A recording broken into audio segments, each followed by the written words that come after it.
लिखे देते हैं। परेशान तो रहूंगा ना पार्वती, आखिर एक बेटी का बाप जो ठहरा। पार्वती, अब उसके हाथ पीले करने का समय आ गया है। पर हमारी आनंदी तो अभी सिर्फ 9 साल की है। अभी तो उसके पढ़ने लिखने और खेलने कूदने के दिन हैं।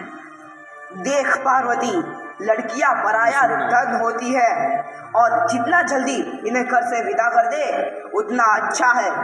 कल से आनंद की पढ़ाई लिखाई बंद। पर बापू, इसमें मेरी क्या गलती है? आप मुझे पढ़ाई करने क्यों नहीं देते? तेरी गलती है कि तू एक लड़की है। लड़का होती तो क्या बापू? लड़का होती तो क्या?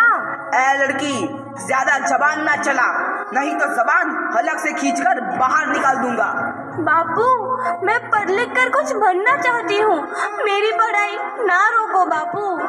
आनंदी, तुझे पढ़ना है तो पढ़, लेकिन सारी उम्र बाप की छाती पर यूं बोझ बनकर ना बैठ। पर बापू, अभी तो मेरी उम्र पढ़ाई लिखाई की है। मुझे पढ़ लिख कर डॉक्टर बनना है। पढ़ाई पढ़ाई पढ़ाई, आज तो तेरी किताबों का काम तमाम करके ही छोड़ूंगा। ये ले। नहीं बापू, मत फाड़ो बापू। छोरी। नहीं बापू, नहीं। बापू, ये तुमने क्या किया? तुमने मेरी इन किताबों को ही नहीं फाड़ा बापू, मेरी किस्मत फाड़ दी, मेरी किस्मत। ये कॉपी किताबें ना सिर्फ छोरों के हाथ में अच्छी लगती है, लड़कियों के हाथ में तो सिर्फ मेहंदी अच्छी लगती है, मेहंदी। पर बापू, मैं लड़की हूँ तो क्या हुआ? लड़का और लड़की तो हमारी दोनों आंखों के समान होते हैं। चुप कर आनंदी, और यह एहसान मान कि अब तक जिंदा है तू। कहीं बचपन में गला दबा कर मार दिया होता तो यह तेरी बकबक नहीं सुननी पड़ती आज। पर बापू, मुझे चूल्हा जलाना अच्छा ना लगे है। देख छोरी, जितना जल्दी हो तू चूल्हा जलाना सीख ले, उतना ही अच्छा है तेरे लिए। और हाँ, तेरा ब्याह तो होगा, वो भी कल के कल। अबला जीवन है तुम्हारी यही कहानी। आंचल में है दूध और आंखों में है पानी।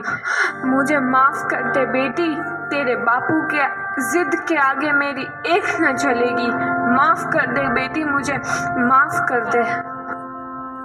प्रकार मात्र 9 वर्ष की छोटी उम्र में आनंदी का विवाह गोपाल राव जोशी से हो गया। बाल विवाह एक सामाजिक कुरीति है और इस कुप्रथा का शिकार होना पड़ा आनंदी को। 5 वर्ष बाद आनंदी 14 साल की हो गई है। उसके घर एक शिशु ने जन्म लिया है। देखते हैं आगे क्या होगा। देखिए ना, इसे क्या हो गया है? इसका माथा तो अंगार की तरह तप रहा है। इससे तो बहुत तेज बुखार है। आप बिना कुछ भी बोलते हैं, दीजिए मुझे। माधव, जल्दी से वैद्य जी को बुला के लाओ। जी, अभी बुला के लाता हूँ। ये तुम क्या कर रही हो आनंदी? भगवान की विभूति लगा रही हूँ। बस करो आनंदी, ये सब अंधविश्वास है। अरे आप यकीन तो कीजिए, भगवान की कृपा से इसका माथा ठंडा हो रहा है और बुखार भी उतर गया है ना बाबू? देखिए, दीजिए मुझे। उठो बाबू, आंखें खोलो, तुम्हें तुम्हारी माँ बुला रही है। आंखें खोलो, देखिए ना इसे क्या हो गया है। आंखें भी नहीं खुल रहा। आंखें खोलो बेटा। आप चुप क्यों है? आंखें खोलो बेटा, आंखें खोलो। आनंदी, हमारा बेटा कभी आंखें नहीं खोलेगा। नहीं, ऐसा नहीं हो सकता। मेरे बेटे को मुझसे कोई नहीं छीन सकता, कोई नहीं छीन सकता। पागल मत बनो आनंदी। माधव,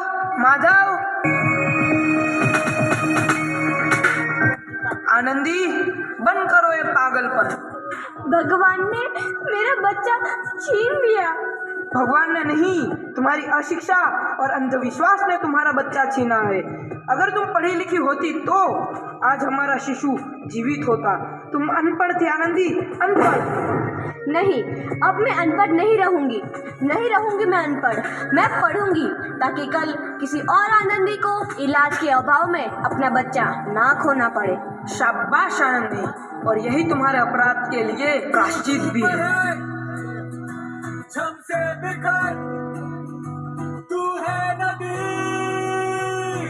आनंदी, तुम्हारी 12वीं का परिणाम आ गया है। तुमने पूरे कॉलेज में प्रथम स्थान अर्जित किया है।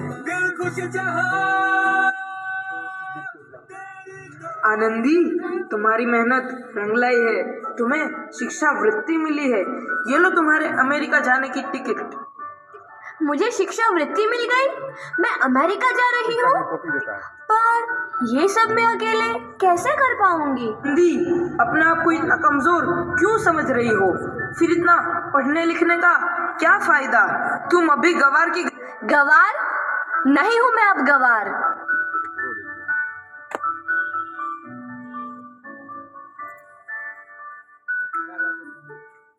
Bye bye.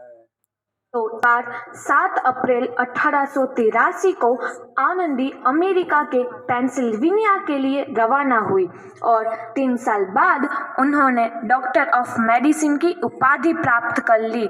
इधर आनंदी के पिता की तबीयत बहुत खराब है। आगे क्या होता है देखते हैं। लगता है अब मेरे जाने का समय आ चुका है। अब मैं नहीं बचूंगा। ऐसा मत बोलो। शहर के सिटी हॉस्पिटल में अमेरिका से डिग्री लेकर कोई बड़ा डॉक्टर आया है। एक बार वहाँ चलकर दिखा लेते हैं। हाँ, सही बोला भैया। कम से कम दिल को तसल्ली तो मिल जाएगी। हाँ हाँ, चलो चलो जल्दी हॉस्पिटल चलते हैं। इस मरीज की हालत तो बहुत खराब है। कोई चमत्कार है इसे बचा सकता है। ऐसा मत बोलो भाई। डॉक्टर साहब कब तक आ जाएंगे? लो आ गई डॉक्टर मैडम। डॉक्टर मैडम जल्दी देखिए, मरीज की हालत बहुत ही खराब है।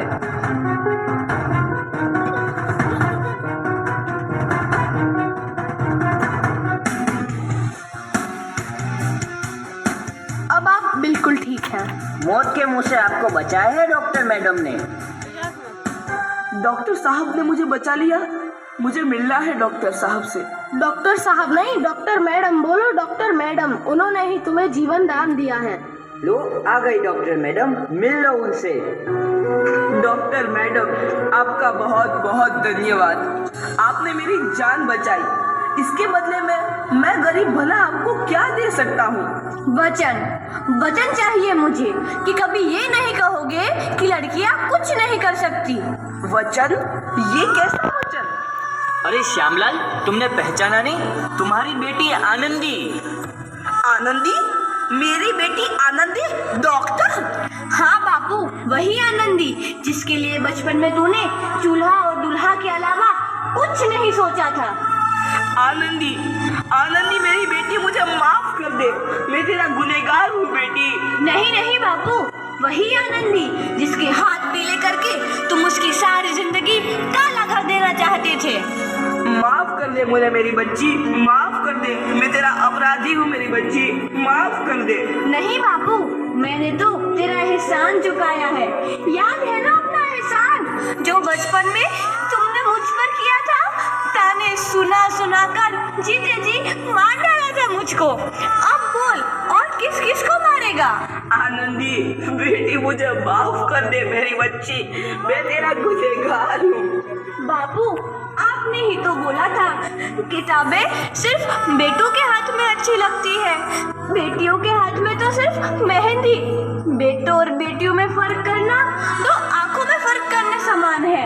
एक का पढ़ना और दूसरे का ना पढ़ना सामाजिक अंधकार है बापू, सामाजिक अंधकार। उपकार मांगता हूँ मैं तुझ जैसी बेटी का, जिसने सारी उम्र मुझसे कुछ ना मांगा तो सिर्फ बराबरी का दर्जा। वरना सच तो यह है कि मैं तेरी माफी के लायक भी ना हूँ। मुझ जैसा बाप तेरी बराबरी कर सके उसके मैं लायक भी ना हूँ मेरी बेटी, मैं लायक भी ना हूँ। अपने बाप को क्या माफ नहीं करोगी आनंदी? माफ कर दो आनंदी, माफ कर दो। बड़े सुबह का भूला यदि शाम को घर लौट आए तो उसे भूला नहीं कहते। बापू। तो इस प्रकार आनंदीबाई जोशी ने अपनी मेहनत और अटूट इरादे से न केवल भारत की पहली महिला डॉक्टर बनी, बल्कि आगे चल के उन लड़कियों के लिए सुनहरा रास्ता दिखा गई जो जीवन में कुछ करना चाहती थी।